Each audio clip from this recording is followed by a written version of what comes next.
Welcome back to my channel civil achiever. आज हम आप लोगों के लिए लेकर आए हैं भाषा से जुड़े पेडागोजी, जो पेपर 1 और पेपर 2 दोनों के लिए बहुत महत्वपूर्ण है। तो पेडागोजी से जुड़े इस श्रृंखला का आज पार्ट तीसरा है। अगर आप इस वीडियो को शेयर और लाइक करेंगे, सब्सक्राइब करेंगे, तभी हमारा मोटिवेशन बढ़ेगा और हम आगे और वीडियो बना पाएंगे। तो चलिए वीडियो को बिना किसी देरी के शुरू किया जाए। यहाँ पहला सवाल है, भाषा अर्जन के संबंध में कौन सा कथन उचित नहीं है। यानी पहले तो हमें पता होना चाहिए कि भाषा अर्जन क्या है।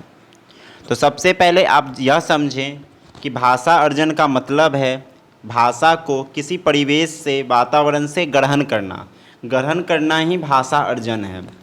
इसमें किसी नियम की ज़रूरत नहीं होती, ना ही शिक्षक की, पाठ्य पुस्तक, सिलेबस, किसी चीज़ की ज़रूरत नहीं होती।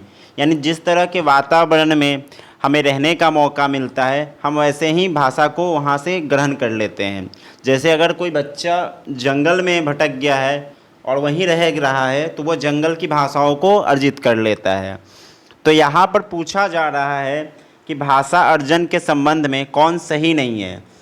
तो आपको पहले ही बताया गया है कि भाषा अर्जन में नियम वगैरह व्याकरण की ज़रूरत नहीं होती। तो हमारा ऑप्शन होगा सी, भाषा अर्जन के लिए नियम सिखाए जाते हैं। ये बात बिल्कुल गलत है, क्योंकि भाषा अर्जन के लिए कोई नियम की ज़रूरत नहीं पड़ती।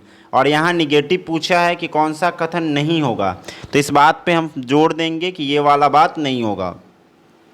बाकी ऑप्शन को अगर देखें तो आप देख सकते हैं, ए में है बिना विद्यालय गए भाषा अर्जन संभव है। बिल्कुल संभव है। जो स्कूल नहीं जाते वो भी भाषा सीखते हैं। ये क्षमता उनमें स्वाभाविक होती है और इसके लिए एक परिवेश का होना ज़रूरी है। तो आप लोगों ने क्या सीखा कि भाषा अर्जन बिना विद्यालय जाए भी हो सकती है, अपने आप होती है, और इसके लिए परिवेश का होना ज़रूरी है, लेकिन इसके लिए नियम का होना ज़रूरी नहीं है। तो हमारा राइट आंसर होगा क्वेश्चन नंबर 3। बढ़ते हैं नेक्स्ट क्वेश्चन की ओर। इससे पहले इस बात को ध्यान रखें कि वीडियो अच्छी लगे तो लाइक और कम से कम सब्सक्राइब जरूर करें। हमारा दूसरा प्रश्न है, भाषा की कक्षा में लोकतांत्रिकता बनाए रखने के लिए क्या ज़रूरी है। तो सबसे पहले तो हम इस शब्द को समझेंगे, लोकतांत्रिकता का मतलब क्या होता है। तो अगर लोकतांत्रिकता की बात करें गाइज, तो इसका मतलब है जिसमें सबों का विकास हो, सबको बोलने का, विचारों को व्यक्त करने का मौका दिया जाए, तो वही सच्चा लोकतंत्र है। तो इसी शब्द से आपका क्वेश्चन क्लियर हो जाएगा कि भाषा की कक्षा में लोकतांत्रिकता बनाए रखने के लिए, समान भाव बनाए रखने के लिए क्या ज़रूरी है। तो सबसे ज़रूरी है स्वतंत्र और मौलिक अभिव्यक्ति के अवसर देना, यानी ऑप्शन सी। यानी लोकतांत्रिक व्यवस्था तभी बनेगी जब हर किसी को आज़ादी मिलेगी, स्वतंत्रता मिलेगी, मौलिक अभिव्यक्ति यानी विचार को बताने का मौका मिलेगा। तो यही ज़रूरी है, यानी ऑप्शन नंबर सी होगा। और लोकतांत्रिकता का मतलब भी आप लोग को समझाया गया है कि स्वतंत्र और मौलिक अभिव्यक्ति, यानी वैसा विचार जिसमें आपको कोई हस्तक्षेप नहीं कर रहा हो। पढ़ते हैं अपने गाइस तीसरे प्रश्न की ओर। हमारा तीसरा प्रश्न है, प्राथमिक स्तर पर गाइस हमारा तीसरा प्रश्न है, प्राथमिक स्तर पर बच्चों की भाषाई क्षमता का आकलन कैसे करते हैं। यहाँ बात कर रहा है प्राथमिक स्तर की, कि प्राथमिक स्तर पर भाषाई क्षमताओं का आकलन कैसे होता है। तो अगर प्राथमिक स्तर पर भाषाई क्षमताओं के आकलन की बात करें, तो जो सबसे अधिक कारगर है वो है ऑप्शन ए, रेटिंग स्केल। यानी रेटिंग स्केल के द्वारा बच्चों ने क्या सीखा, नहीं सीखा, इसका पता लगाया जाता है। जबकि अगर पोर्टफोलियो की बात करें, तो पोर्टफोलियो क्रमिक विकास को दिखाता है कि बच्चों ने किस क्षेत्र में कितना विकास किया है, उनका इमोशन कैसा है, उनका भाव कैसा है, व्यवहार कैसा है, इन सब को बताता है। बढ़ते हैं गाइज अपने अगले प्रश्न की ओर। हमारा अगला सवाल है, कहानी पढ़ने के कक्षा में कौन सबसे कम प्रभावी है। यानी एक क्लास है जहाँ कहानी पढ़ाया जा रहा है, तो यहाँ पे ध्यान दे गाइज कि यहाँ पे ये बोला गया है कि कौन सबसे कम प्रभावी है। तो यहाँ पर हम लोग एक एक कर ऑप्शन को चेक करेंगे। पहला है कहानी को आगे बढ़ाना। तो अगर जाहिर सी बात है गाइज कि अगर हम किसी कहानी को आगे बढ़ाते हैं, मतलब हमारी अपनी कल्पना शक्ति, सोचने समझने की शक्ति चाहिए, तो इसके लिए तभी कहानी आगे बढ़ेगी। तो ये ऑप्शन नहीं हो सकता है। दूसरा है कहानी को अपने शब्दों में कहना। तो अगर गाइज आप कहानी को अपने शब्दों में कह रहे हैं तब भी आपकी कल्पना शक्ति, चिंतन शक्ति चाहिए, क्योंकि जब तक आप सोचेंगे नहीं कहानी को अपनी शब्दों में कह नहीं पाएंगे। तो ये ऑप्शन भी नहीं होगा क्योंकि सबसे कम प्रभावी पूछ रहा है। तीसरा है कहानी को दोहराना। तो ये आंसर बिल्कुल हो सकता है, क्योंकि कहानी को आप अगर वैसे ही हूबहू दोहरा रहे हैं तो इसमें आपका कोई भी विकास नहीं हो रहा है, ना ही आपकी चिंतन शक्ति बढ़ रही है, ना आपका कल्पना का विकास हो रहा है। और वैसे भी दोहराना जो वर्ड है वो नेगेटिव वर्ड है। तो आप लोगों को बताया गया है टैग वर्ड में कि अगर कोई भी नेगेटिव वर्ड आता है तो वही ऑप्शन होगा, और यहाँ सबसे कम प्रभावी पूछा गया है। तो कहानी दोहराने में बच्चों का कुछ विकास नहीं होगा। और लास्ट है कहानी का अंत परिवर्तित करना। तो गाइज अगर हम अंत भी परिवर्तित करते हैं तो हमारा अपना कौशल लगेगा, यानी हमें सोचना पड़ेगा। तो ये ऑप्शन भी सब नहीं होगा। तो आंसर हमारा होगा कहानी को दोहराना, जो सबसे कम प्रभावी है। अगर सबसे ज़्यादा प्रभावी की बात करें तो सबसे ज़्यादा प्रभावी है कहानी को अपनी शब्दों में कहना। बढ़ते हैं गाइज अपने अगले सवाल की ओर। हमारा अगला सवाल है भाषा की कक्षा में बच्चों को किसी त्योहार विषय के बारे में बताना है, तो आप क्या करेंगे। तो गाइज सीधी सी बात है कि आप शिक्षक हैं और बच्चों को फेस्टिवल के बारे में बताना चाहते हैं, तो बच्चों को यह सिखा दिया जाए तो इसका सबसे अच्छा तरीका क्या है। तो इसका सबसे अच्छा तरीका है उन्हें खुद से अनुभव करवाइए। अगर बच्चे खुद से अनुभव करेंगे तो चीज़ों को अच्छी से जान पाएंगे। तो आप ऑप्शन डी के साथ आ सकते हैं, जहां लिखा है बच्चों को उस त्यौहार के बारे में अपने अपने अनुभव सुनाने को कहेंगे। तो जाहिर सी बात है अगर बच्चा अपना अनुभव सुनाता है तो उसका विकास ज़्यादा होगा।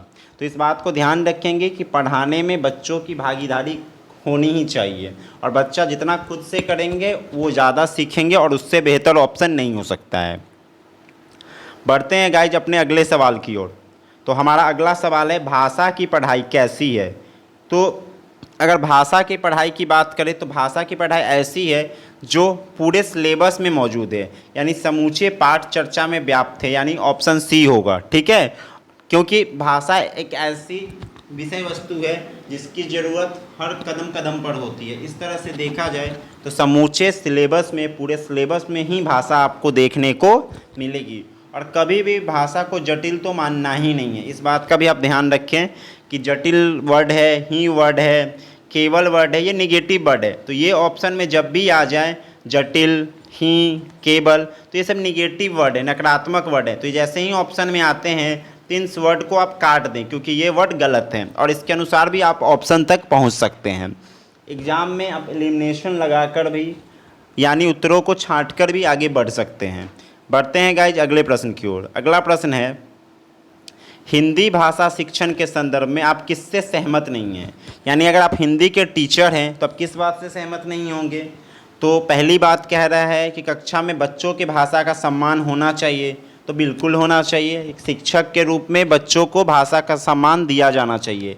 दूसरा, कक्षा में बच्चों को अपनी बात कहने की स्वतंत्रता देनी चाहिए, तो ये होना ही चाहिए, क्योंकि एक अच्छा शिक्षक वही है जो सभी बच्चों को अपनी बात कहने का मौका देता है। ऑप्शन सी है कक्षा में बच्चों को विविध प्रकार का बाल साहित्य उपलब्ध कराना चाहिए, तो ये होना ही चाहिए कि बाल साहित्य से बच्चे में तर्क करने की शक्ति, सोचने समझने, कल्पना करने की शक्ति बढ़ती है। लेकिन जो चौथा ऑप्शन है कि कक्षा में बच्चों को अधिक लिखित कार्य दिए जाए, ये बिल्कुल सही नहीं है, क्योंकि बच्चों पर हम कहीं से भी दबाव नहीं बना सकते हैं, और ज़्यादा वर्क करवाना, अभ्यास कार्य देना बिल्कुल सही नहीं है। तो चूंकि यहाँ क्वेश्चन पे गाइस ध्यान दें नहीं पूछा है, इसलिए हमारा राइट आंसर होगा ऑप्शन डी। ठीक है, यानी बच्चों से अधिक लिखित काम करवाना गलत है। आप लोगों के लिए इतनी मेहनत की जा रही है, वीडियो को कम से कम शेयर करें और सब्सक्राइब ज़रूर करें, क्योंकि जो भी दिया जा रहा है बिल्कुल मुफ्त दिया जा रहा है और दिया जाता रहेगा। बढ़ते हैं अगले प्रश्न की ओर। हमारा अगला प्रश्न है बच्चों का अपने लेखन के प्रति आत्मविश्वास जगाने के लिए क्या ज़रूरी है। तो सीधी सी बात है कि अगर बच्चों में आत्मविश्वास जगाना है तो वो जो बात लिख रहे हैं, जो बात पढ़ रहे हैं, हमें उनका सम्मान करना होगा। अगर हम उनकी लिखी गई बातों का सम्मान करते हैं तो उनमें अपने आप कॉन्फिडेंस यानी आत्मविश्वास आएगा। ठीक है, बढ़ते हैं गाइज अपने अगले प्रश्न की ओर। हमारा अगला प्रश्न है जिन बच्चों को लिखने में कठिनाई होती है उसे क्या कहते हैं। तो सीधी सी बात है कि जिन्हें लिखने में कठिनाई होगी वो लेखन अक्षमता, जिसे डिस्ग्राफिया बोलते हैं, उससे पीड़ित होते हैं। वहीं अगर पठन अक्षमता है, यानी बच्चों को पढ़ने नहीं आ रहा है, तो ये डिसलेक्सिया कहलाता है। वहीं अगर गणित में प्रॉब्लम है, गणित में कैलकुलेशन परिकलन नहीं कर पा रहे हैं, तो इसे डिसकैलकुलिया कहते हैं। तो ये सारे टर्म आप याद कर ले, क्योंकि एक ना एक क्वेश्चन एग्जाम में ज़रूर आता है। तो गाइज बढ़ते हैं अगले प्रश्न की ओर। अगला प्रश्न है, मैं अपनी कक्षा में बहुभाषिकता को महत्व देती हूँ, इसलिए मैं। तो सबसे पहले आप ये समझे कि बहुभाषिकता क्या है। तो बहुभाषिकता का मतलब है कि आप एक ही कक्षा में हो और अलग अलग बोली वाले बच्चे, जैसे अगर हिंदी की बात करें तो ब्रज भाषा, अवधी, मैथिली, भोजपुरी, ये सारे बच्चे एक क्लास में हैं। तो हम शिक्षक के रूप में मेरा काम क्या है कि हम बच्चों को अपनी मातृभाषा में कहने सुनने की आज़ादी देंगे, ताकि बच्चों का विकास हो, बच्चे एक दूसरे की भाषा का सम्मान करें। यही बहुभाषिकता है।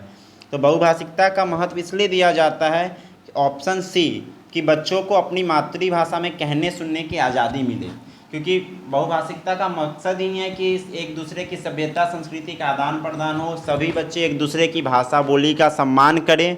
इसका मतलब यही होता है। और शिक्षक के रूप में हमारा भी यह कर्तव्य है कि हम बच्चों को मातृभाषा में कहने सुनने की आज़ादी दें, और देनी ही चाहिए। बढ़ते हैं गाइज अगले प्रश्न की ओर। पहली दूसरी कक्षा के बच्चों के साथ साथ भाषा सिखाने के लिए ज़रूरी है कि उन्हें। तो देखिए, किसी भी क्लास के बच्चों को अगर कुछ सिखाना है तो उसमें हम क्या करवाएंगे। अगर दो बच्चों को आपस में संवाद करवा देते हैं, एक दूसरे से तर्क वितर्क करवा देते हैं, तो उससे उनमें और ज़्यादा भाषा की क्षमता विकसित होगी। तो पहली दूसरी कक्षा में अगर हम कन्वर्सेशन करवाते हैं, संवाद करवाते हैं, उसको प्रोत्साहन देते हैं, तो बच्चा भाषा आसानी से सीख सकता है, क्योंकि उसमें तर्क क्षमता, कल्पना करने की क्षमता बढ़ेगी। इस बात को आप ध्यान रखें। बढ़ते हैं गाइज अगला क्वेश्चन, और शायद अंतिम ही क्वेश्चन है। तो वीडियो को सब्सक्राइब, लाइक और शेयर ज़रूर करें। पढ़ना कौशल में सबसे ज़्यादा महत्वपूर्ण क्या है। तो अगर पढ़ना कौशल की बात करें तो पढ़ना कौशल में सबसे ज़्यादा महत्वपूर्ण यह है कि आप शब्दों का सही से उच्चारण कर पाते हैं या नहीं। ऑफिशियल आंसर तो ए ही है, लेकिन बुक के अकॉर्डिंग इसका भी माना गया है वर्णों की पहचान। अगर आपको इसका आंसर क्या लगता है, कमेंट बॉक्स में अपनी राय ज़रूर दें। वीडियो अच्छी लगे तो चैनल को लाइक, सब्सक्राइब और शेयर ज़रूर करें। तब तक के